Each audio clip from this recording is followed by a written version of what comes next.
Robert Marshall Lake Jr., Gunners Mate Guns, 3rd class. Went up to Saigon to leave, and they put us up in the Presidential Hotel for a few nights. And I walked up, and I looked off the balcony, and a rocket hit 2 buildings over. So again, I got a little inebriated for the rest of the time I was there. And they flew us into San Francisco.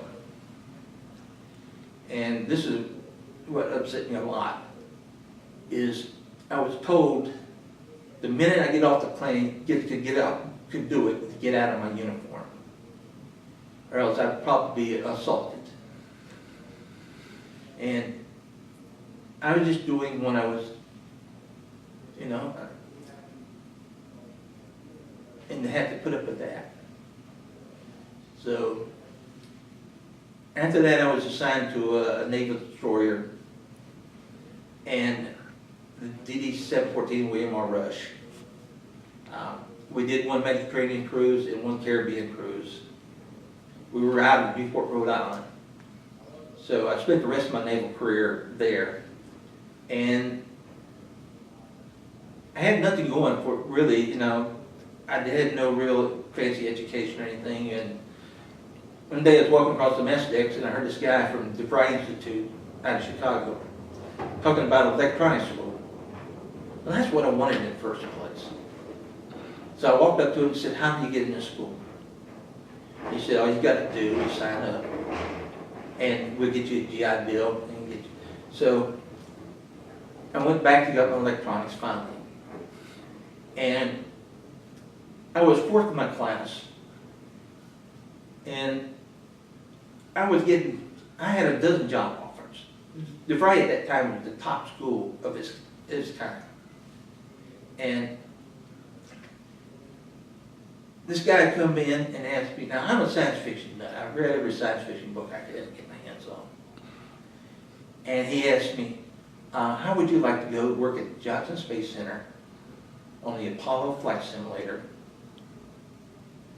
And I almost got on my knees and begged and said, "Please let me go." So I was hired by a company called Link Corporation. It built simulators for every single space vehicle we've had. And then also started out building simulators for bombers in World War II. So I worked down there doing the last Skylab and Soyuz mission. You sit there working on soldering a transistor on a circuit board, and again, here comes a guy in a spacesuit come walking by. So that was my dream job.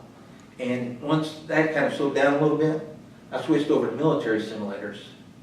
I worked on helicopter simulators, the Cobra and Huey. I worked on the F-16, F-4, F-18 simulators for a total of 35 years. I worked with all 3 branches of the service at the time, Navy, Air Force, and Marines. I've worked with both the Thunderbirds and the Blue Angels. And where else can a grown man get paid to play with a multi-billion-dollar video game? I had the best job. I ended up with the best job in the world. But it took me years to recover my nerves. One of the first days on that destroyer, a guy came through a door the wrong way. He came through in a hurry, he put his hands out. Now, how do you explain to a guy you just knocked him out and you didn't really mean to? I couldn't stand sudden loud noises that I wasn't expecting. Now, if I go to a fireworks display where I was expecting it, I was fine. But somebody set off a firecracker. They did it one time as a joke when I was going to school. They were surprised when I balled up in midair and landed on the floor. It took me many, many years to get over. I joked and tell people I've been shot at for everything from a .223 caliber up to an 8-inch. And they did have an 8-inch up at their quadvet. And it makes a heck of a splash. And one little side note, I know not a lot of people have heard of Hanoi Hannah, but we used to listen to her just for the music. Ignore that.